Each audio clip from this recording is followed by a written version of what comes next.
Meher Baba ki jai. So let's start with the seven realities. Hello. Mama, do you want to go? Yes, yes. Read the seven realities? Ah, Yeah, please, please.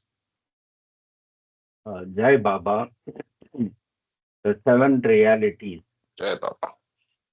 existence, love, sacrifice, renunciation, knowledge, control, and surrender.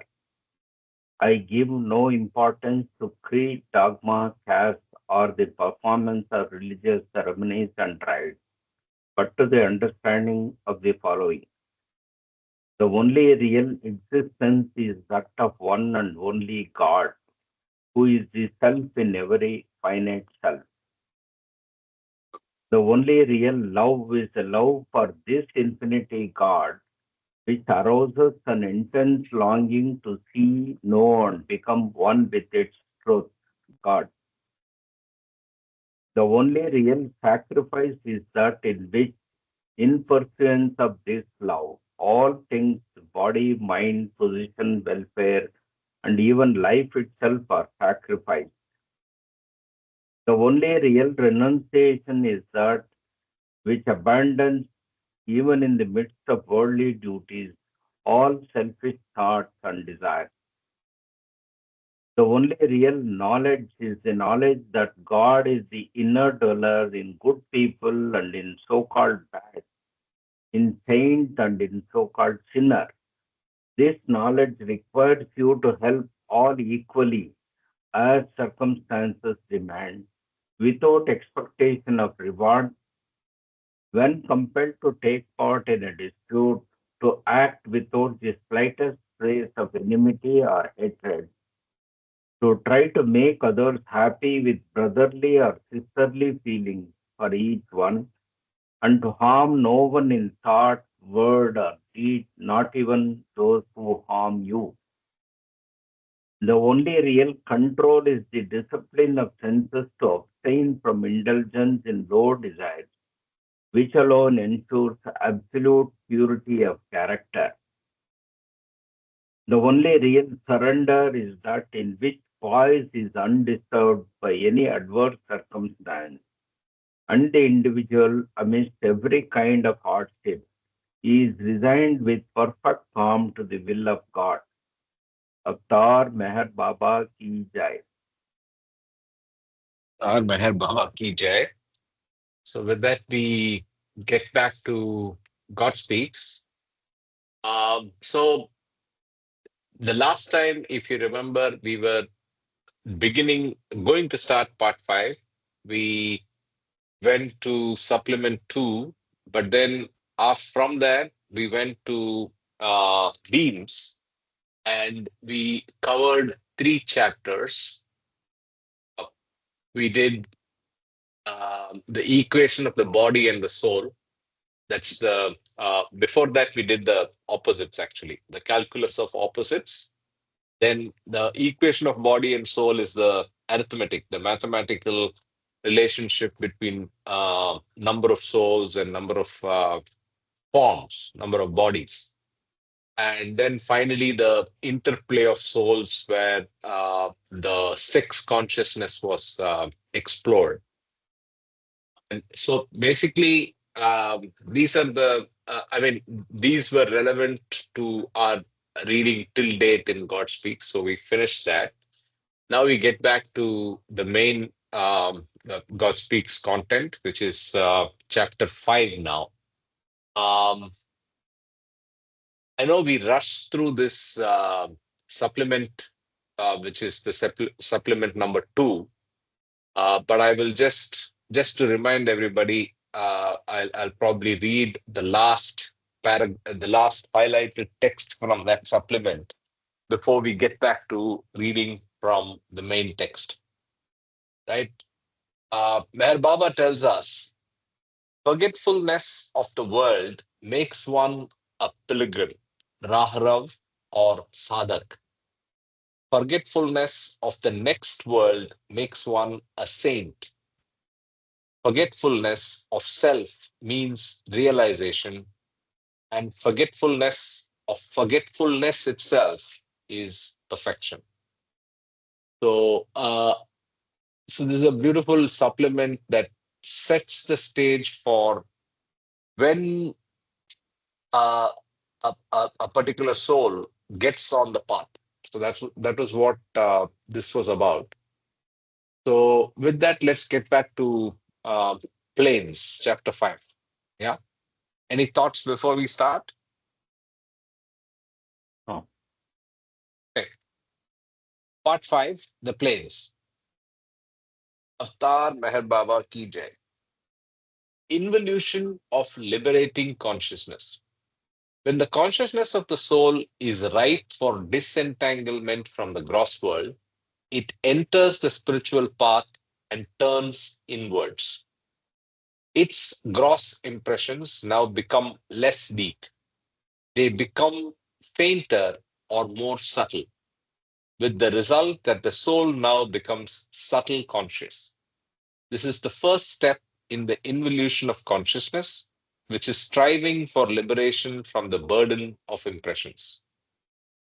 Number of cycles of births and deaths in the human form have to contribute towards that ripeness of gross experience, which ultimately propels the consciousness of the soul onto the path of liberating involution, on which impressions become fainter and fainter and eventually disappear. Gross impressions become subtle impressions.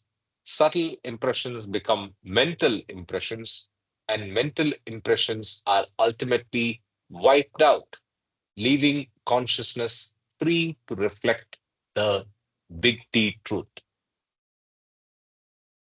The process of involution is generally gradual. Man's heritage of form as well as impressions is from animals. So, the gross impressions are very strong. In extremely rare cases, the gross impressions can suddenly disappear and the freed consciousness of the soul experiences the oversoul. But it is more usual for the gross impressions to become fainter and fainter, thus getting converted into subtle and mental impressions, and then fade away completely. As a general rule, the soul, which has started on its homeward journey, does not come back to the gross world in which it had lost itself as if in a wilderness. This does not mean that the subtle conscious soul does not take a gross form or dwell in the gross world with its gross body. It means that the consciousness of the soul is no longer entangled with the gross form or the gross world, and that it is chiefly engrossed in the subtle world. As a general rule, the soul first snaps its link with the gross world, then with the subtle world, and lastly with the mental world, and comes to realize itself as beyond all these. While it traverses this path, it crosses 6 planes, of which the first 3 belong to the subtle world. The fourth is on the borderline of the subtle and mental worlds, whereas the fifth and the sixth belong to the mental world. The soul, abiding everlastingly in the oversoul, is beyond all planes. So now we get into the planes, first and second planes. As the gross consciousness of the gross conscious human soul gradually involves, this involving gross consciousness experiences partially the first plane of the subtle world through the medium of the fully developed subtle body of the soul. There is a supplement reference, plane 3. So let's go there. The first plane. Office evidently refers to the first plane when he says, Kas nadanist ki manzilgah e maksud kujast. In kadar hast ki bang e jarasi miag. It is not known where the real abode of the divine beloved is. Only this much is clear, that I hear the sound of bells. And in bracket, it says, from the traveling caravans. On the subject of sound and the planes, Meher Baba says, and there's a reference, so it comes from Questions Baba Answers Meher Baba Journal, Volume 1, Number 3, published in January 1939, pages 83 and 84. So, what does Baba say? However, know this, that sound exists throughout all the seven planes, differing in its expression of feeling, ecstasy, and bliss. The sound, sight, or smell of the higher planes can, with no stretch of the imagination, be likened to what we are used to on the physical plane. Our physical organs of hearing, seeing, and smelling are useless for experiencing and enjoying the higher planes. Therein, it is a different eye that sees, a different ear that hears, and a different nose that smells. You know already that there are inner senses, counterparts of the external senses in man, and it is with the former that one experiences the higher planes. Avoid the mistake of likening the sound of the higher planes to something different in intensity and frequency of vibrations to the sound of the physical plane. Know it for a certainty that there is actually what may be called sound in the first three planes. The form, beauty, music, and bliss of this sound are beyond description. The Naad, or celestial music, is peculiar to the first plane, which Hafiz refers to as Bang-e-Jarasi, the ringing of bells. As stated above, although there is sound in all the seven planes, it is smell that is peculiar to the second and third planes, while sight belongs to the fifth and sixth planes. The seventh plane stands unique. Here, the sound, sight, and smell are divine in essence and have no comparison to those emanating from the lower planes. In this plane, one does not hear, smell, or see, but one becomes sound, smell, and sight simultaneously and is divinely conscious of it. So let's just highlight this part. Smell is peculiar to the second and third planes, while sight belongs to the fifth and sixth. If we just analyze what we read now, Mm-hmm. uh, the sound, smell, and other things in the gross world are Yeah, dependent on the external looking organs that we have to perceive these things from the outside. And okay, actually, as physiology and anatomy says, these are perceived from the external source, but synthesized inside the body uh, as real sound or smell. So correct. the next plane is becoming of this as we move higher up in the plane. So there are Yeah, three that levels. One is a gross body is required to perceive the sound, smell, etc. from the external source, but these are lived inside by our internal faculty, which does not actually depend on the external sources. But as we are in the gross plane now, we are getting the uh, stimulus from the external source and then perceive it inside. So as we shed this gross or They set these organs of grass for their faculty work.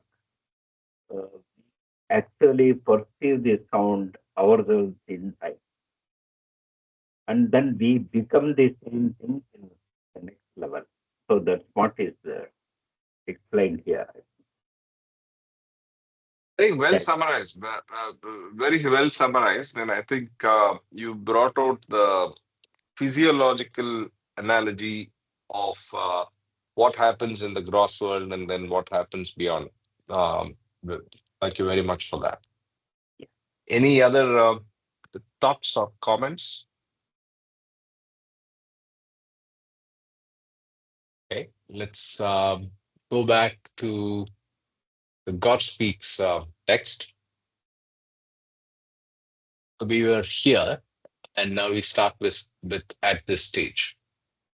At this stage, the involved gross consciousness of the gross conscious human soul gets the first glimpses of the first plane of the subtle world and experiences these glimpses or impressions partially through the gross body and partially through the subtle body. Here, both the gross and the subtle senses are used simultaneously. This is the stage when it is said that the human soul stands as it were on the line of demarcation as shown in the sketch, which demarks the gross world from the subtle world. The consciousness of this human soul experiences strange things. With his gross eyes, he sees glimpses of the subtle plane. With his gross ears, he hears celestial music of the subtle plane. And with his gross nose, he enjoys subtle sense. In short, the gross conscious human soul, partially on the first plane of the subtle world, experiences subtle impressions with gross senses. So there's a twist now. So you use your faculties, but you're actually on the borderline, and you're on the threshold of the first plane. There is a diagram. So page 55 must be this. Page 55 must be chart one, but let me check. Yeah.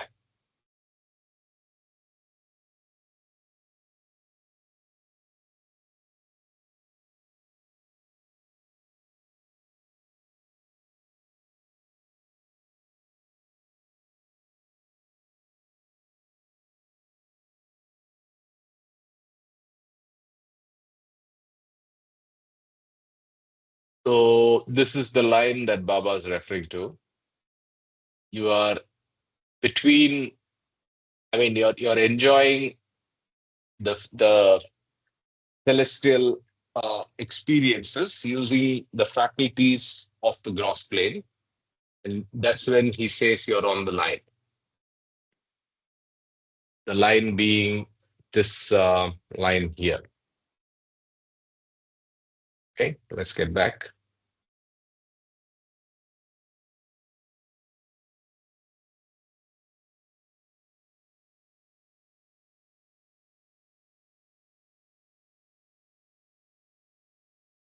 Gradually, with further involution of gross consciousness, the gross conscious human soul experiences completely the first plane of the subtle world. Now, the gross conscious human soul is no longer gross conscious, but he is subtle conscious. This subtle conscious human soul gradually becomes conscious of the second plane of the subtle world. This subtle world is the domain of infinite energy, the infinite power of God, which, when translated into the finite, here manifests in the form of the infinite energy of the subtle world. So let's go and see what is plane 2. Second plane, Hafiz evidently refers to the second plane when he says, Sigiyumat ki bime kani dush mast ho kharab, turush e alam e gaibam chi Musdiha Adast. How should I reveal to you that last night in the tavern, intoxicated and unsteady as I was, great good tidings were brought to me by the angel of the hidden world. So, a very poetic description of second plane. There's no explanation of what happens here. So, it's just that there is a lot of good tidings that are visible, though you are in the tavern. And it was, revealed by the angel, right? So, let's go back and read what happens in the second plane. When in human form, the soul has subtle consciousness. It is unconscious of the body, gross and mind or the mental body, but it does work through the gross body and through the mind, mental body, not directly, but on the subtle plane. And so this whole paragraph is referring to body, the consciousness of the soul being in the second plane. So even if the subtle conscious human soul is unconscious of the gross body and mental body, and therefore does not realize the gross and mental worlds, he can use the gross body through various aspects of the gross, such as eating, drinking, sleeping, seeing, feeling, hearing, etc. And he can use the mental body through various aspects of mind, mental body, such as desires, thoughts, and emotions. The subtle conscious human soul on the second plane, with greater involution of consciousness, is gradually gaining consciousness of the infinite energy of the subtle world and is capable of performing tricks or minor miracles of lower degree. For instance, with one wish, he can make a dry tree green and vice versa. He can stop railway trains and motor cars, fill a dry well with fresh water, and so on. This subtle conscious human soul on the second plane experiences the subtle world with the subtle senses of his subtle body.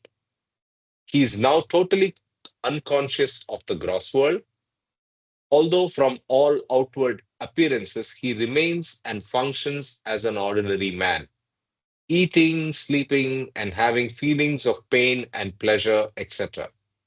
Yet, actually, his involving consciousness experiences not the gross, but the subtle world and creates fresh, subtle impressions only of the sights, sense, and sounds of the subtle world. Okay, let's go now to the third plane. Further involution of the subtle consciousness of the subtle conscious human soul makes the soul experience the third plane of the subtle world. Here, the subtle consciousness gains greater consciousness of the infinite energy of the subtle, and the soul experiences greater finite power. Here, he is capable of performing grand miracles such as giving sight to the blind and restoring limbs to the maimed. Here, this subtle conscious human soul is also capable of experiencing the different planes and worlds of the subtle sphere, just as a gross conscious human soul is capable of traveling from Asia to Australia or America using the gross vehicles at his disposal. So there are two supplements that we'll go and read.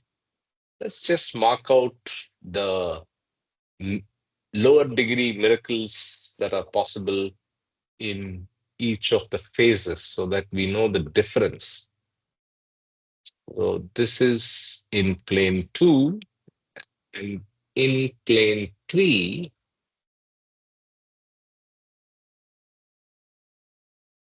this is the one. Now let's go to the supplement and read 5 and 6. The third plane is 5. Hafiz refers to the third plane in the following words. Chi rah mizanad in muvrib I mukam shinas. Ki dar miya I gazal kul I shina ashina avard. Vard. What perturbation and distress this musician with knowledge, spiritual states and stages, is causing the listeners, that is the lovers, by interpolating in the midst of his performance the words of the divine beloved. So again, it's just a poetic description of the third plane. Now we see, okay, so now we see the stage between the third and the fourth plane. The journey between the third and the fourth planes is at once difficult and dangerous because between these two planes there is the point of enchantment, Mukam e Hayrat. It is very difficult to pass out of the state of enchantment if the pilgrim once stops there, although most pilgrims pass directly from the third to the fourth plane. Unless the pilgrim gets out of the state quickly and proceeds onwards to the fourth plane, his progress will be held up indefinitely.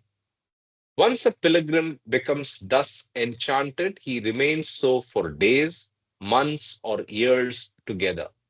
He can neither make further progress nor can he retrogress. He is neither gross conscious nor subtle conscious. Neither can he be called unconscious because he is fully conscious of the enchantment. And it is because of this consciousness of the enchantment that he lives this living death. The physical condition of the deeply enchanted pilgrim is no less strange.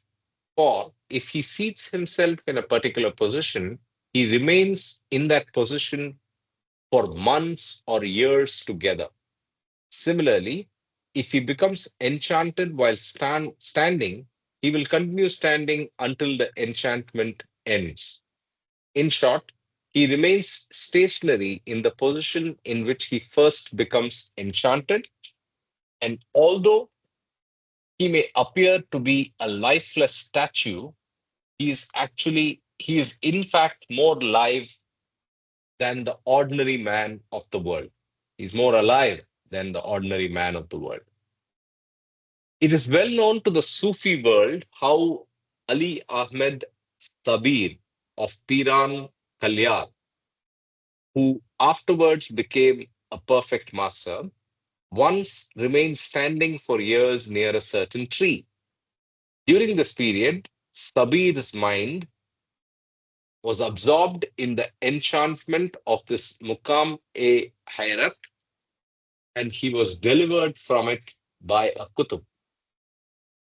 Only natural death or divine help from a living master can help such a dazed pilgrim out of his spiritual stalemate. Master would help such a pilgrim either by bringing him back to the third plane or by pushing him onwards. Hafiz no doubt thinks of this stage of the pilgrim when he says, Mastam kun an kunan ki nadanam GB kudi dar arshihi kyal ki amad kudam raft. Make me so dazed and intoxicated that on account of the state of forgetfulness, I should be oblivious of what came into my mind and what passed out of it. So you literally don't know what's happening. Meher Baba explains that a pilgrim runs the risk of entering Mukam e Hayrat, state of enchantment, when he passes from the third to the fourth plane. There are, he says, states of enchantment on other parts of the path also, but the most important is that between the third and the fourth planes. This Hayrat, enchantment, may be strong or feeble. If there is no hitch or disturbing factor present at the moment that a pilgrim becomes enchanted, then the Hayrat is deep or strong. If there is a disturbing factor present at that moment, then the Hayrat is feeble. If a pilgrim experiences either strong or feeble Hayrat between the third and the fourth planes and is then pushed forward by accident to a higher plane, he invariably goes to a position between the fifth and sixth planes, again with the same strong or feeble Hayrat. However, such instances are very rare.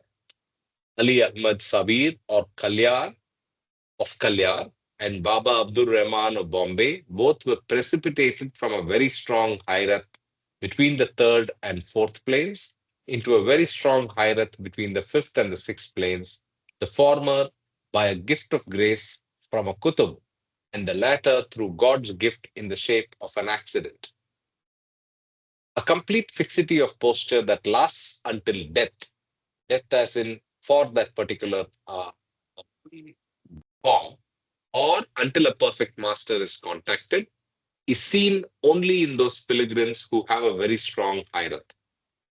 Must, God intoxicated, who has been with Meher Baba for many years, was in this Mukam e Hayrat between the third and fourth planes when he was brought to Meher Baba in Rahuri in 1936.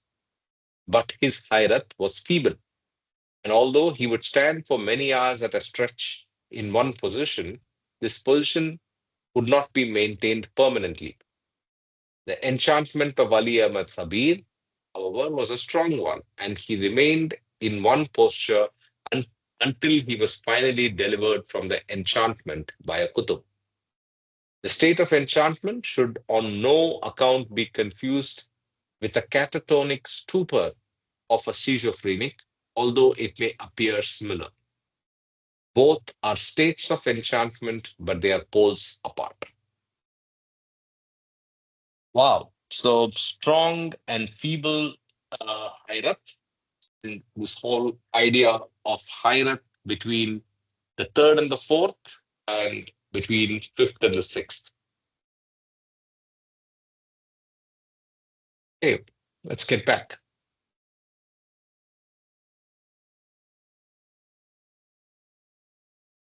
The second and the third planes of the subtle sphere are the two major planes which are solely in the domain of the subtle sphere. The first plane is partially in the domain of the subtle sphere and partially in the gross sphere.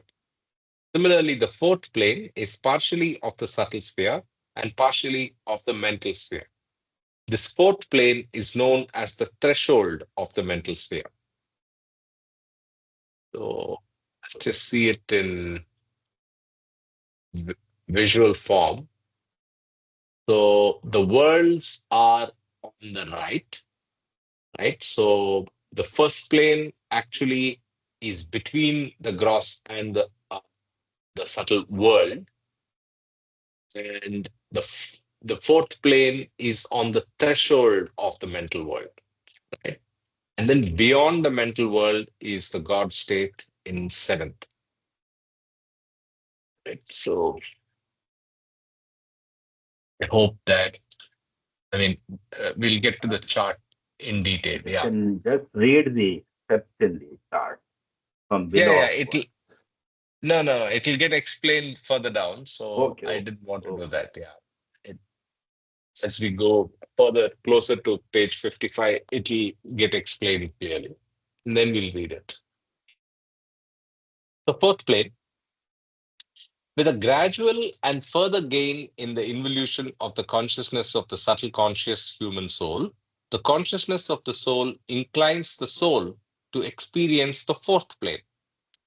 On the fourth plane, the soul is fully conscious of infinite energy. It is the very same infinite energy, which is the shadowy aspect of that infinite power of God. Here, the soul is equipped with full power and is even capable of raising the dead and creating new forms and worlds, breathing with life. On the fourth plane, there are no occult powers, they are divine powers. So, from the power standpoint, you're going to the next league now. You can raise the dead, and you can create new forms and worlds. There's a footnote. The Vigyan conscious souls of Kutub state or perfect masters control such a happening and see that such gross mishaps do not come to pass unless preordained. That is, somebody does not get to misuse this to create something which is inconsistent with the divine plan. So the perfect masters take care of that and keep an eye out on the souls which are in the fourth plane and have such a power. Okay, as shown in the sketch facing page 55, the subtle conscious human soul on the fourth plane, possessing the key to the store of infinite power, is seen on the threshold of the mental world, confronted by the full blast of intense desires and emotions, which are the aspects of mind of the mental world. At this stage, the soul experiences, as it were, a state of the darkest night. He finds himself caught up between the devil and the deep. The overpowering incitement by intense desires to wield and use this infinite energy will proves a treacherous foe at this juncture when the involution of consciousness of the subtle conscious human soul is unfailingly progressing rapidly towards gaining mastery over all desires. If these desires at their zenith overpower the soul on the fourth plane, and if the powers are misused, then the experience of liberating this infinite energy invariably proves fatal at this juncture for the soul on the fourth plane. The result is that all of the consciousness gained by the soul is violently disintegrated, and the soul retains only the most finite consciousness and identifies itself once again with the stone form. This soul then has to pass through the whole process of evolution from the stone form onward to regain full consciousness. This is the retrogression, the only case of retrogression that we see. The soul of the fourth plane has semi subtle and semi mental impressions. He is subject to the most tantalizing temptations because he has intense and overpowering desires, good or bad. Being in possession of tremendous power, he is impelled to make good or bad use of it. If he misuses his power for the satisfaction of lust, or for the sake of craving for name and fame, or from or for some other low purpose, there is a sudden fall of this consciousness of the soul, causing it to revert to the stone stage of consciousness. But if by overcoming his temptations, he makes good use of his tremendous powers, or does not make any use of his powers, he goes into the fifth plane, where he is safe and has no possibility of downfall. But also, if he makes good use of the powers, he is sometimes pulled up into the sixth plane by the Vigyan conscious souls of Kutub state or perfect masters, but not Jivan Muktas nor Mazoots. Good use of But does power he in the. know? Yeah, go ahead, Ashish. Does he know? But does he know? Like, does he know if he does some wrong things in that plane, he might go to the stone state, or he doesn't know about it? If he has read God Speaks, he knows. He knows, right? I If mean, he gives, no, no, no. Mhm. He, actually, he does That's not. why we So are the reading God Speaks. Sorry, sorry. no, no, I said. So when you asked Mhm. that question, I said if he has read God Speaks, he knows. Then he knows. Then he knows. So Ashish, can you hear me? Yeah, yeah, I can hear. Yeah, yeah. So basically, the uncertainty of this possibility and the fact that the soul has the risk of going through this process indicates that not all souls know of this, right? If all souls know of this risk and are able to not fall for the temptation, then it should be it won't be mentioned, right? So there are two things: one, knowledge of this problem, and second, the actual choices that one exercises when you are faced with these powers, because that also matters,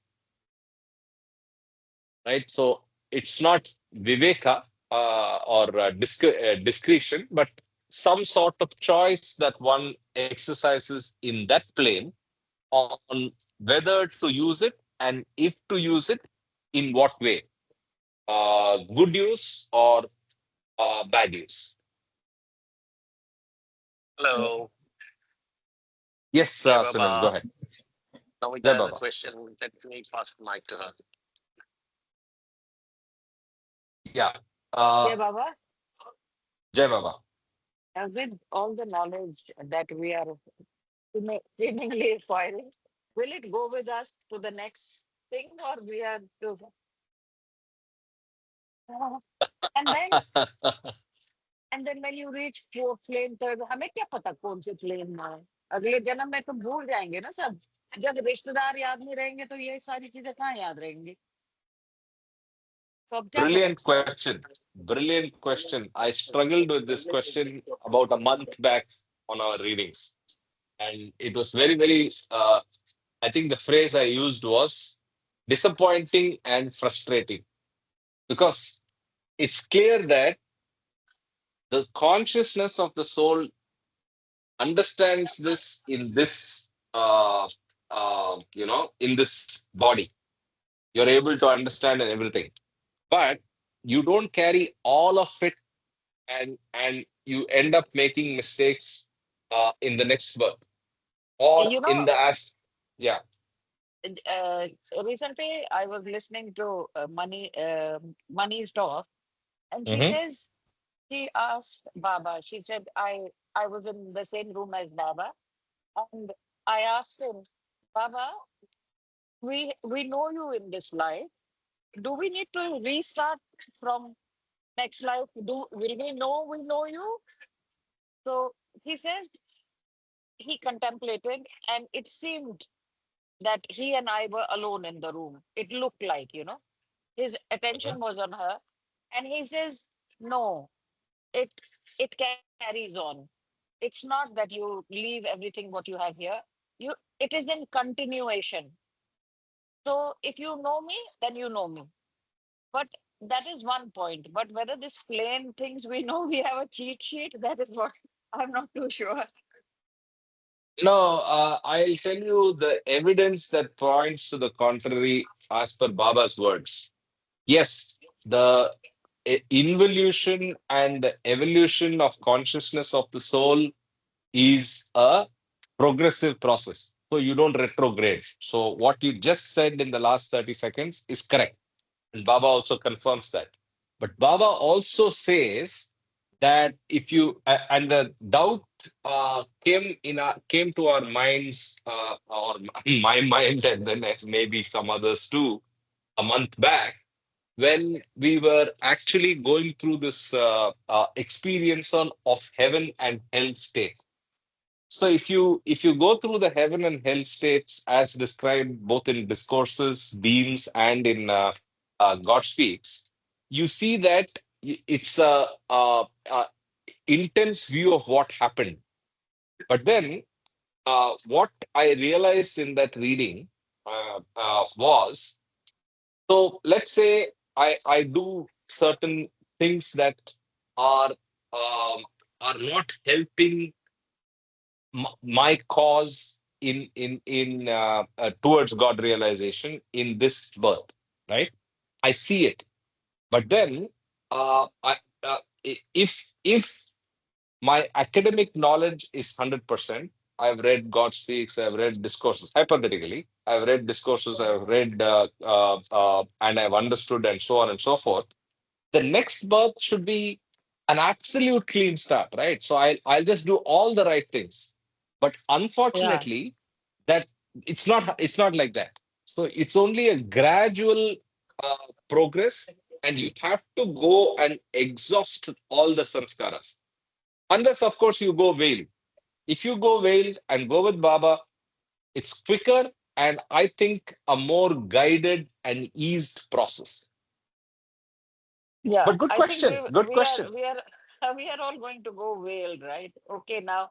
So we don't care which plane we are in, as long as we are. If we reach sixth plane, all of us must remain humble. Don't start messing up. Then I think we should be okay, and then one day we'll merge with Baba. तो well ही कर रहे हैं तो movie देखते हैं ना अरे क्यों Ah, पढ़ना w- है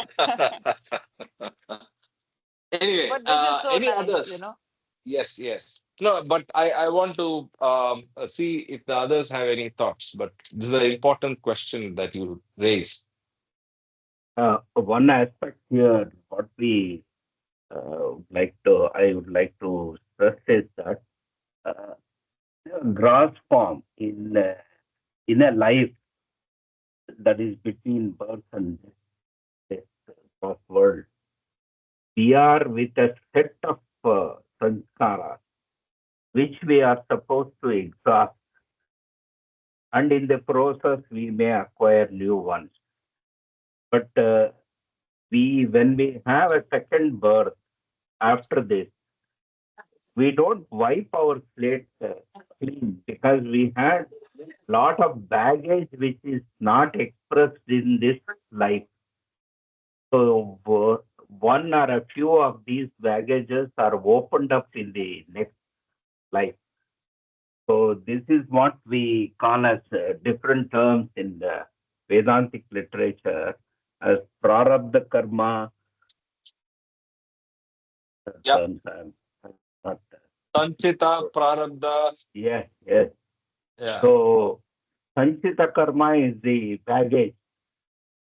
So that baggage gets opened up and a few sanskaras will play in the next life, which we are supposed to exhaust if we are really on the path on our own without being supported by a master or maybe otherwise we have to open up new samskaras which were pending and then clear them and in the process do not make new sanskaras and progress like this every birth.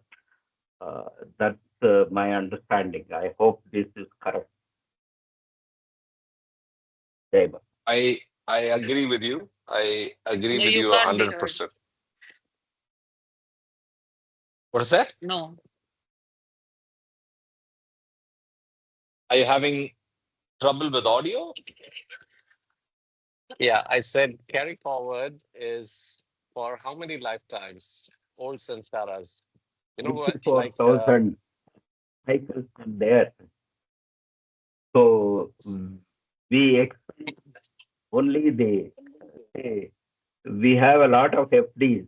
We open up one of the FD and then use all that money for good or bad, or if it is really positive thing, uh, we make other loans, we make other FDs in the process, and then go to the next life. So it keeps on going like that. Account keeps on moving. Could I have a FD from 5 lifetimes before, still unopened? Yes, it's Yes, there. yes. Yes. So my question is there no limit to carry forward? Like in companies for the leave, we have 1 year limit, 2 years limit. You have to exhaust all the leave. So the only way to eliminate your fixed deposit is by experience, is by spending, right? So the answer is, I would say, you can carry forward infinitely, right? And to take your analogy, Mamaji, of FD, so there's both FD as well as credit card, Yes, right? So loan. you have loans, and you have FDs. So it depends on what dominates. Till you Mm. get to a point of zero, you Right. keep using one of them as and if you remember the Beams reading where we read this play of opposites, we take the dominant sanskara and in one birth, ex- uh, review that in the heaven or hell state, and take the dominant opposite as the experience and focal point of the next birth, right? yes, So if you're a rich person this birth, you want to experience the poorness, whatever. If you're a killer, you want to be the victim, and so on and so forth. And you define that as the next one. In all this, the just to replay the question that Nomita had, and that the one I was having as well, which was very sad, is in all this, you are aware that this is unreal, but you have no choice because this is the rules of the game. This is the operating system, to use Kama's words. I mean, it's like you know it, but you got to go through it, right? yes, The fact that you know and the fact that you have a master is going to make your process immensely lighter. And if you submit to his will and make it a completely guided process, which is what Baba calls veiled, going veiled, I think that's the best. yes. Yeah. Yeah. Very interesting conversation. And I'm glad I'm not alone. Namita, thank you for asking. Yeah. Okay, let's continue.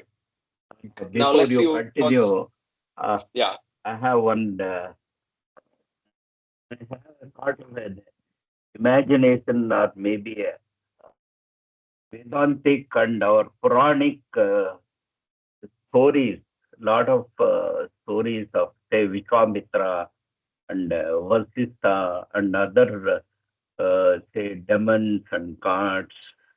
So if you imagine all these stories, these are souls in different planes beyond the grass, probably. Uh, and they have experience as well as they use the power they have for either for good or bad. And the stories are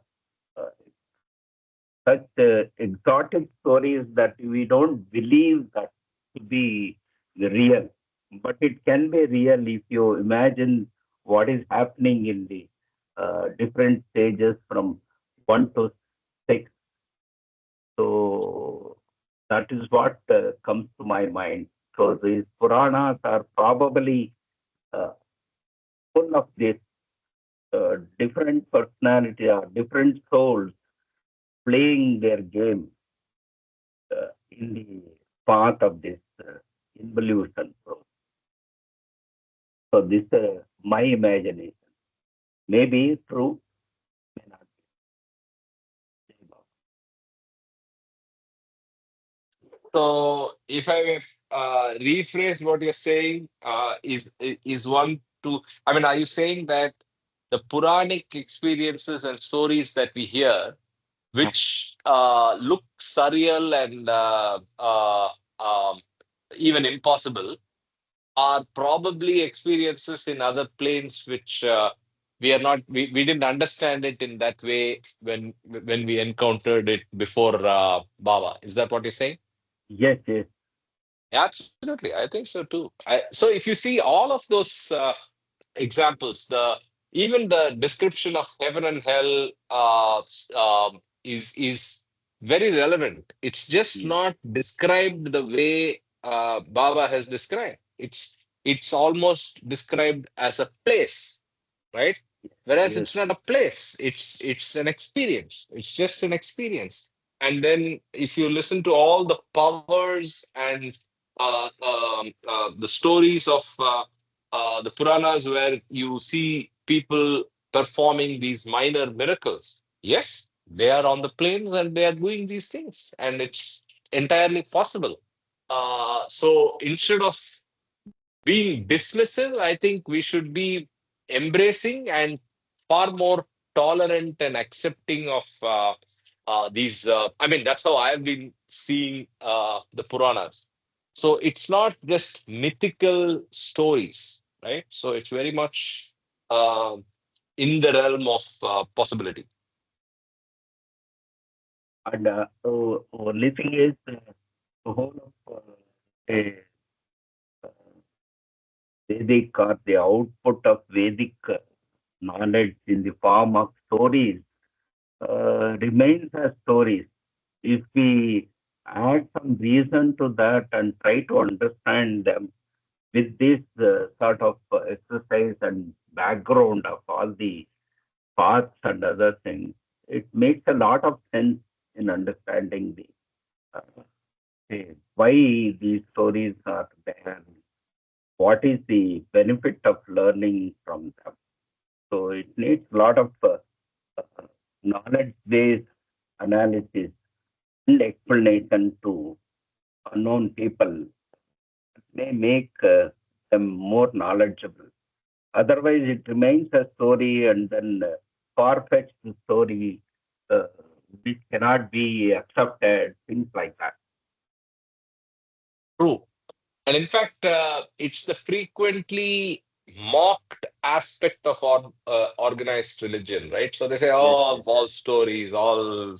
So in that So we sense, can yes, see the same thing in the stories of the archangels, angels, and all that.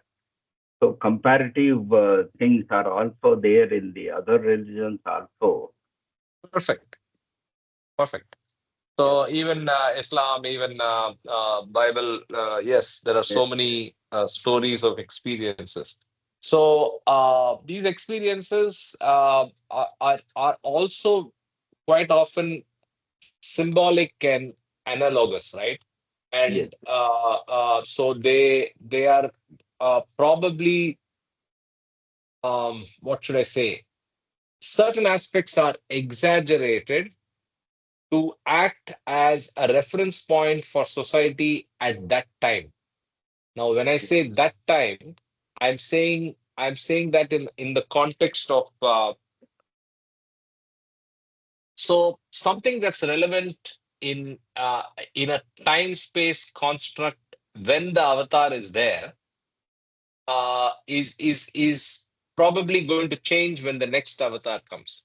And that's religion for you, right? So if you look at why there is Islam, why there is Hinduism, why there is Christianity, it's basically the time space construct of when the avatar came and what was seen as acceptable at that time.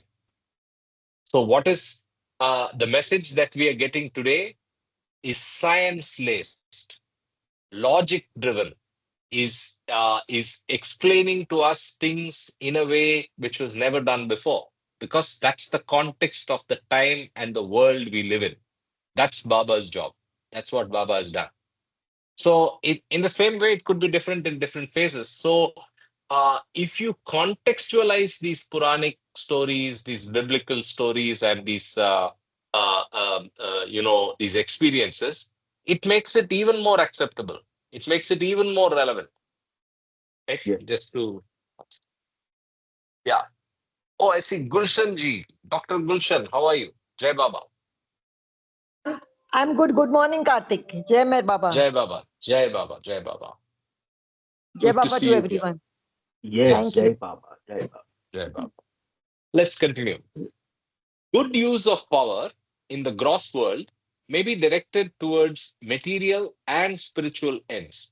For example, wealth might be spent for the material well being of others, as for charitable hospitals, relief for the starving and the distressed, etc., or for their spiritual well being by providing them with spiritual instruction and spiritual possibilities. But in the fourth plane, good use of powers invariably consists in harnessing them only for the spiritual well being of others. These powers can never be used to bring about material prosperity for anyone. That definitely is a bad use.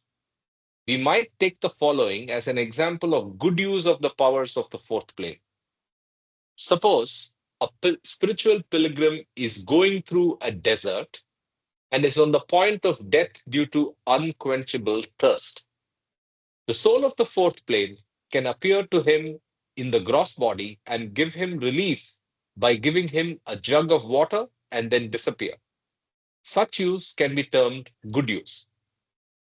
Powers can be used for individual or collective good, but even good use binds and arrests the further progress of the soul. That is why the fourth plane is the most difficult to cross and is fraught with greatest dangers. The person who is stationed on the fourth plane finds it most difficult to abstain from wielding the tremendous powers at his command for the fulfillment of his overpowering desires. We'll go to the chart in a minute, but I think the key point here that Baba made in the last paragraph was he's being in, okay, no, subject to the most intense, being in possession of terror, he's implement. If he misuses, there's a sudden fall, but okay. See, the best, see, the point I was making was the best case is no use. That is, don't use your powers at all. See, there are three possibilities. You have powers, you put them to use. You don't put them to use. If you don't put them to use, good, no issues. But when we see the chart, we'll realize the desires are so overpowering, and your tendency of trying to get to those desires will make you use your powers, and hence you'll use it up. But then the choice is good use is better than bad use, but even good use binds. So if you see this, but even good use binds and arrests the further progress of the soul, right? So it's a very complex phase for sure. It's important So that what should Karthik, so what should a yeah, person in fourth plane do? What he should not do is clear, but what should he do? ideal is look up to the master and uh, do whatever is suggested by him. That's all. So the first recognize that you have powers and be aligned to what the master wants you to do, and not try to So minimize your decision making in this. That's it. So looks like he like has to just be still, not do anything. Just wait for master instruction. that's best Maybe I actually. didn't.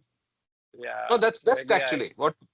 That's Yeah. what that's best actually. If you do that, then you're home.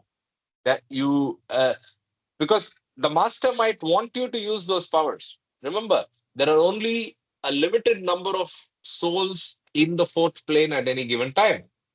And there might Yeah. always be those souls in the desert looking for that miraculous jug of water, the example that we just read. So there might be good use that the master might want to put you, make you to do. But my feeling is But that it's best to binds. leave it to But him. that also Yeah, that binds. binds. That Yeah. also binds. But he knows how to The take care of it. master is binding you then by No. making But you he do knows. this. No, he knows how to take care of it. How to Okay. neutralize it. But how do we know whether Whether master sent that instruction or it was the temptation? yeah, Very hard, right? that is a very tough one, right? So that's the I can't. $1 million dilemma. Okay. Uh, Wait a moment. Can you hear Here, Nomita? the point No, I distinction here is that if you are tuned to the master, the I-ness or the ego part of you is not there. So you are trying to follow an instruction and not do on your own. So that is the most important aspect. So the ego part is As less to and less. yes, that was the That is answer. important. Yeah, right. excellent, Yeah, but I excellent. think the cheat sheet to this is absolutely attributing everything you own, you do, you disown, you are good at, you are bad at to Baba. Just start with putting at his feet and in absolute submission. So then it's up to him. Then there is no plus or minus on our side. It is all going to him and through him and whatever he decides.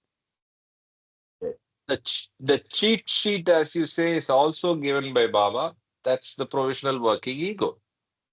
So operate through his name, operate through him, as him. I shouldn't be saying as him, but you know what I mean when I'm saying it in the context of provisional working ego. So bring him into every step. Yes. So Mamaji is absolutely spot on. So if you do that, you are not the doer. The doership is transferred, and you're letting yourself be offered to him as a way of uh, achieving what he wants. Again, very easy to say, very difficult to put it in practice. Just try putting provisional working ego to practice in for a 24-hour period. It's not easy because because our ego is so hydra headed and so dominant, and we have lived all our life like that. That's But why very interesting discussion. you have the 7 steps stated by Baba, ending with surrender. Yes, absolutely. Let's continue. The fourth plane is the threshold of the mental world. On this plane, more than any other subtle plane, the spiritual pilgrim is particularly susceptible to having a precipitous fall. The crisis which confronts the soul of the fourth plane is grave and hazardous because he comes into the possession of stupendous divine powers before having brought his mind into complete subjugation.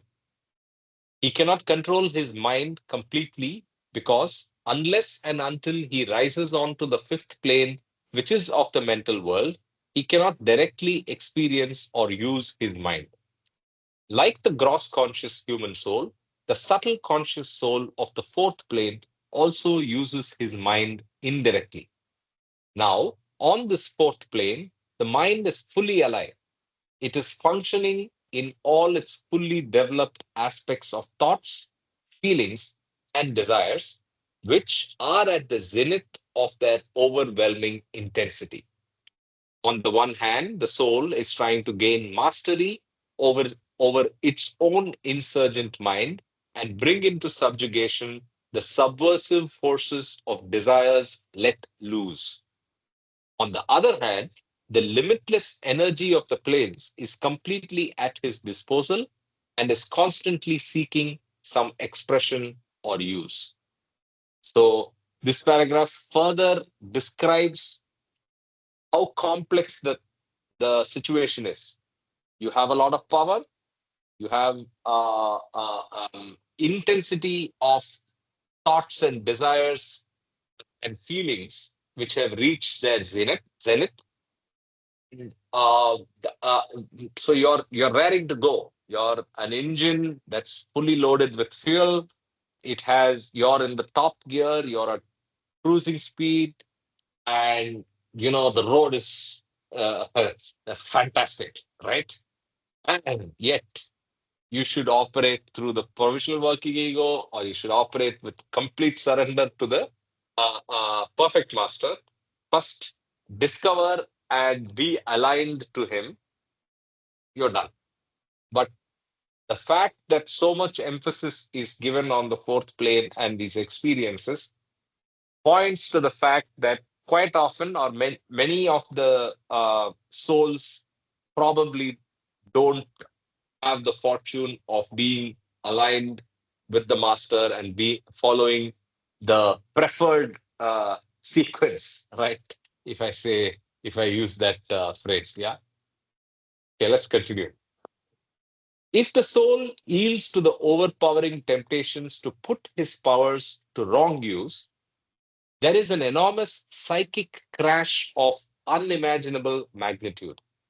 The explosive forces thereby released bring about a complete disintegration of consciousness, subjecting it to a cataclysmic downfall from the heights of the subtle consciousness of the fourth plane to the very lowest depths of rudimentary stone consciousness, which the soul experienced in the very beginnings of evolution.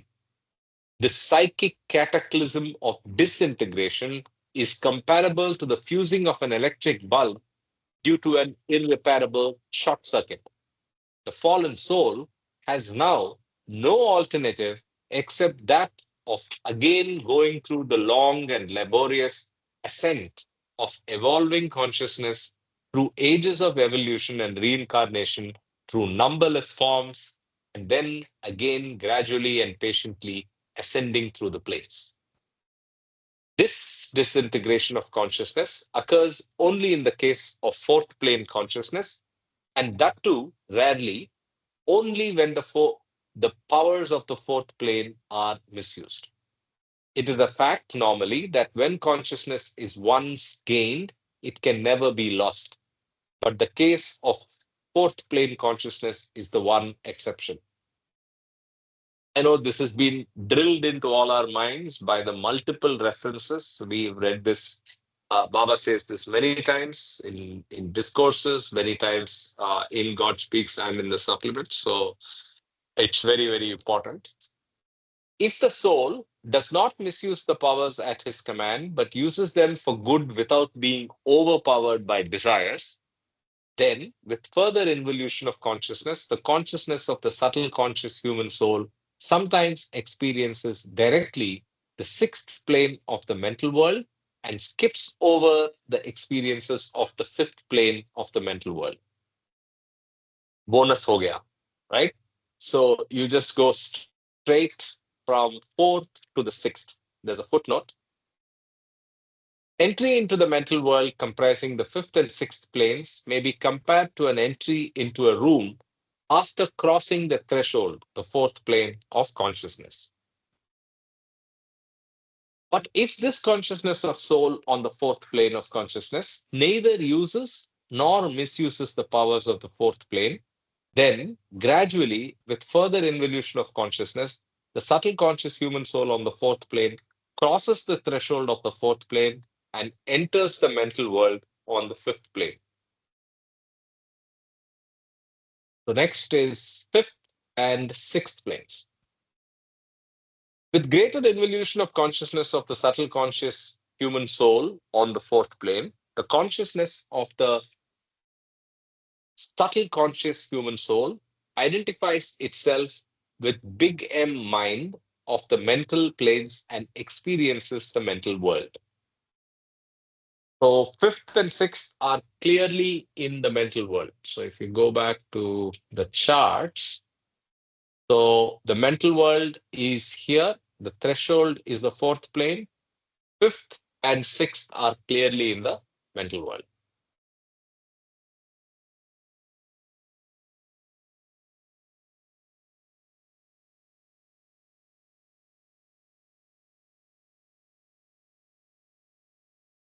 The mind of the mental world, this mind of the mental planes has two sections.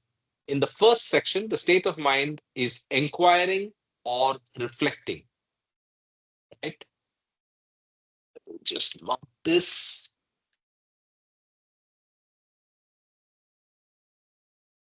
In this state, mind functions as thoughts, high thoughts, low thoughts, good thoughts, bad thoughts, material thoughts, spiritual thoughts, and so forth. In the second section, the state of mind is impressive or sympathetic. In this state, mind functions as feelings.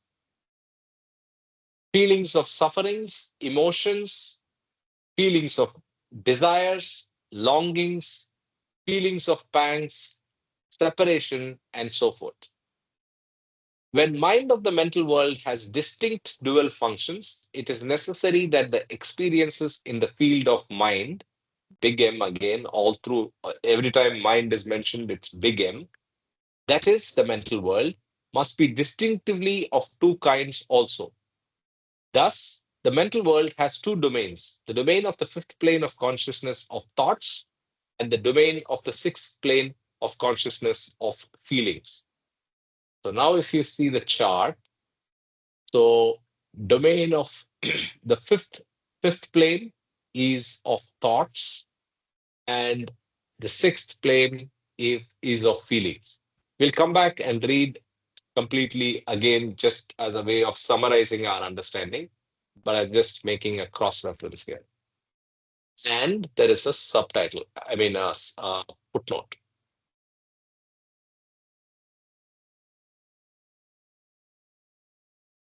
The difference between the involving consciousness of the fifth and sixth planes may be compared to the difference between the angles of vision of a man entering a room, the mental world.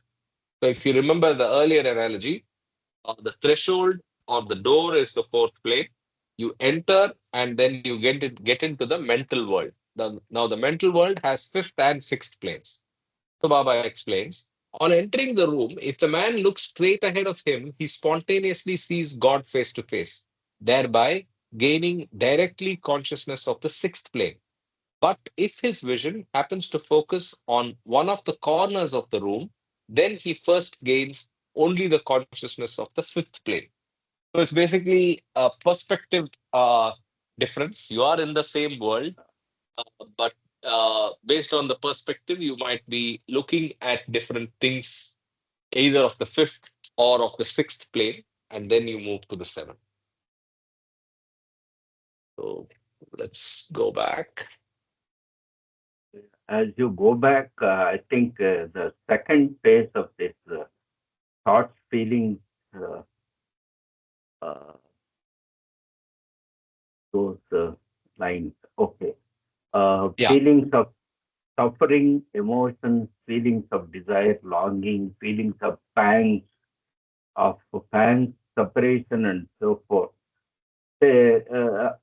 Suddenly, my mind wavered towards, say, Mirabai, or some mystic experiences of those on the uh, path of bhakti, where they have this feeling of separation from the beloved. So, and then longing to join the beloved. So, all these feelings are coming at this phase. Yeah, good point. Yeah, intense longing and separation could be even experienced by those on the uh, planes. Yeah. But I think the point that's being made here is the intensity of these feelings is just very, very pronounced, right? So Yes. you can have intense longing even in the gross plane for union with God. You can have intense feeling of separation even in the gross plane. But in the uh, fifth plane, it takes, I mean, this is the sixth plane, it takes different forms. It takes a more intense form, is my understanding. Only thing is, yeah, soul in the plane or the fifth plane is also having a gross body, even though it may not be conscious of the gross body. But as we see a person in gross form, if he is in the sixth plane, we feel that he is having intense desires of joining the beloved. And, feels that he is part of the beloved, but somehow he is not able to reach the beloved.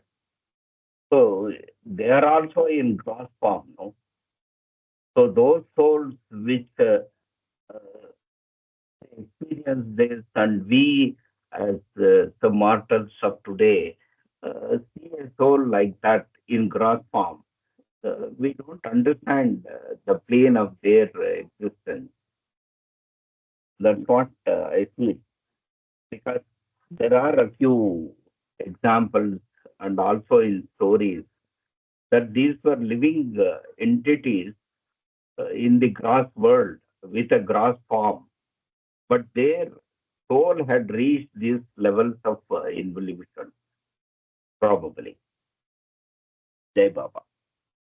Yeah, I think the whole panorama of possibilities we understand through Baba's definitions. Definitions in Wayfarers, definitions in God Speaks as we are learning the planes right now, so that we have a better appreciation. But yes, there could be souls that we encounter. There could be stories that we have heard, which is of people at different places. And then, like we mentioned a few minutes earlier, uh, our acceptance and recognition of the true nature of these stories and experiences is far more appreciative and far more um, um, you know, embracing after we understand from Baba the true nature of these things. Yeah, let's continue. Therefore, the consciousness of the mental conscious human soul on the fifth plane identifies with the first section of mind only and is conscious of that state of mind which is inquiring or reflecting mind. Thus, this mental conscious human soul of the fifth plane is the creator and master of thoughts and is capable of controlling only the thoughts of all gross and subtle conscious souls. This is often misinterpreted as controlling the minds of all gross and subtle conscious soul. He does not control the mind as a whole, but controls only that state of mind which functions as thoughts only.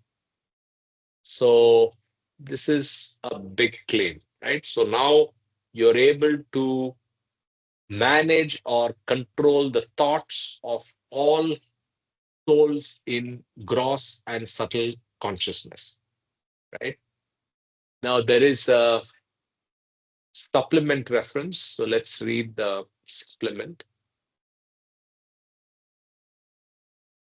So this is the mental sphere. Now the mental sphere, a pilgrim of the mental sphere can be in either the fifth or the sixth plane. Meher Baba says that if a pilgrim of the mental sphere is in India and conceives the idea of seeing America, simultaneous with the wish on his part, either mentally or physically as he wishes, he will be there. One may ask how he travels as fast as thought itself. The answer is that the mind is everywhere, and therefore the pilgrim of the mental sphere does not have to travel. He can be anywhere he likes without using his gross or subtle organs. He can know anything and everything about the gross, subtle, and the mental spheres as far as the sixth plane simply by willing to know. More important still, he can help less advanced souls and also ordinary human beings to come up to his own level of progress. When he wants to help anyone directly, the pilgrim of the fifth plane can lead an aspirant by hand along the path.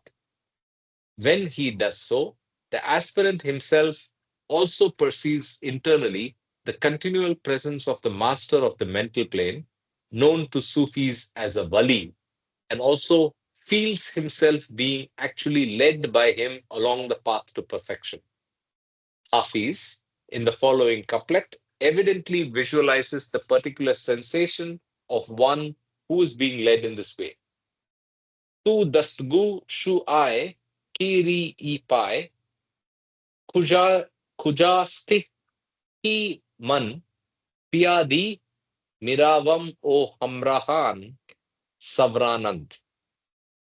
O august master, lead me by the hand, because I am traversing the path on foot, helplessly, as compared with other companions who are riding along it.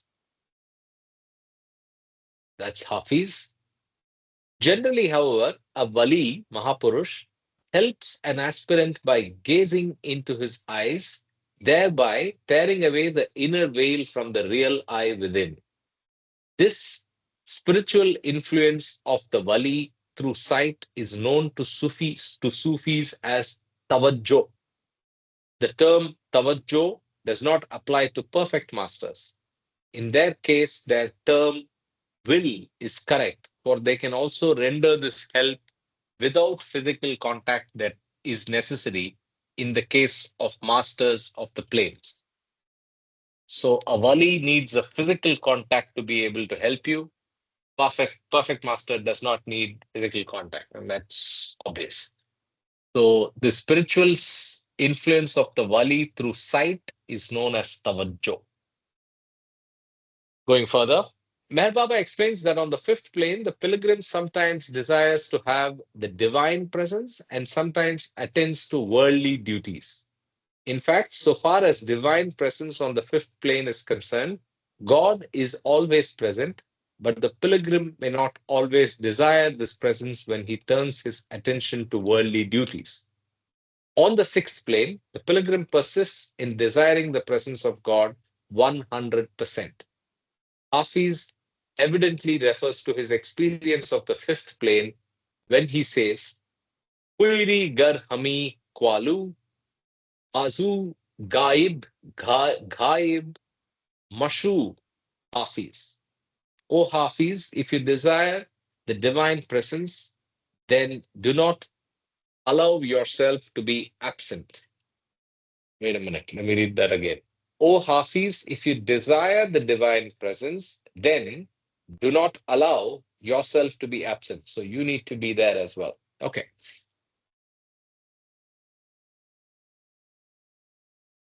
Let's go back to where we were. The mental conscious human soul on the fifth plane of consciousness, while identifying himself as inquiring or reflecting mind, emanates only thoughts, does not identify himself with the second state of mind, and is therefore incapable of establishing mastery over feelings, emotions, and desires. So if you see that, that's in the next one. That's all in the sixth plane. So he's still in the fifth plane. However, with greater involution of consciousness, the mental conscious human soul on the fifth plane gains consciousness of the second state of mind of the mental world in the sixth plane, and thus tends to identify himself as that mind in the second state, the impressive or sympathetic mind. Thus, the consciousness of the mental conscious human soul has involved sixth plane consciousness of the mental world. The mental conscious human soul of sixth plane consciousness experiences the mental world through complete consciousness of feelings and thus has no thoughts at all, but actually feels that he is conscious of the feeling of seeing God face to face continuously in everything and everywhere. He sees, in quotes, God continuously, but cannot see himself in God as God. Therefore, he cannot reconcile his feeling of sight of God with his own identity with God. And thus, he longs for, feels for, has pangs for union with God, whom he sees, again in quotes, face to face. This identification with the second state of mind, feeling, is the predominant aspect of divine love, which ultimately leads to union with God. There was footnote for seeds. This is not to be confused with our ordinary way of seeing an object with our ordinary eyes. To see, in quotes, God face to face is to apprehend God through the one and only sense of the mental plane, and this sense is of seeing, in quotes. Here, the pilgrim has the intuitive recognition of God. Okay.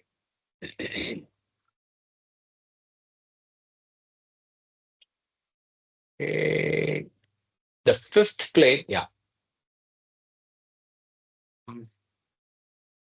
Let's actually stop here. We are almost out of time. And let's just read the charts up to the fifth plane from the bottom so that we don't have to go back to it next time. So let's start from the bottom. gross world includes universes visible and invisible, imbibing energy from subtle world through gross aspects of energy such as nuclear, solar, etc. And we read that already in the first, I think it was in the third chapter, right? Imbibing the aspects of the mind of the mental world, such as desires, thoughts, and emotions, that happens all in the gross world. And let's remember, it includes visible and invisible worlds. And then you're in the first plane. The first plane is very clearly on the threshold of the gross world and the subtle world, domain of energy. In the first plane, with gross nose, eyes, and ears, you experience subtle smell, sights, and music. Second plane, gross consciousness of energy. Third plane gains greater consciousness of energy to the fourth plane, where you're fully conscious of energy. That is, you have full power and threatened by overpowering aspects of mind. And the word threatened is because of all the stuff we read about the fourth plane risks, right? So if you look at the right side of the diagram, you start from the gross world. On the threshold of the first plane is the subtle world on the other side, it's the domain of energy. And the fourth plane acts as the threshold of getting into the mental world, which has two parts. It's the room that has two parts. There's God on the other side, but you can look at the corners and be in the fifth plane, which is the thoughts. So, conscious of the first state of mind, thoughts, that's the fifth plane, and controls only thoughts, but controls thoughts of all souls in consciousness. Then, fully conscious of the second state of mind in the sixth plane, and master of minds of all, the creator and controller of feelings, desires, and emotions. So that's the sixth plane soul for you. And then we'll get to seventh plane when we encounter it in the book.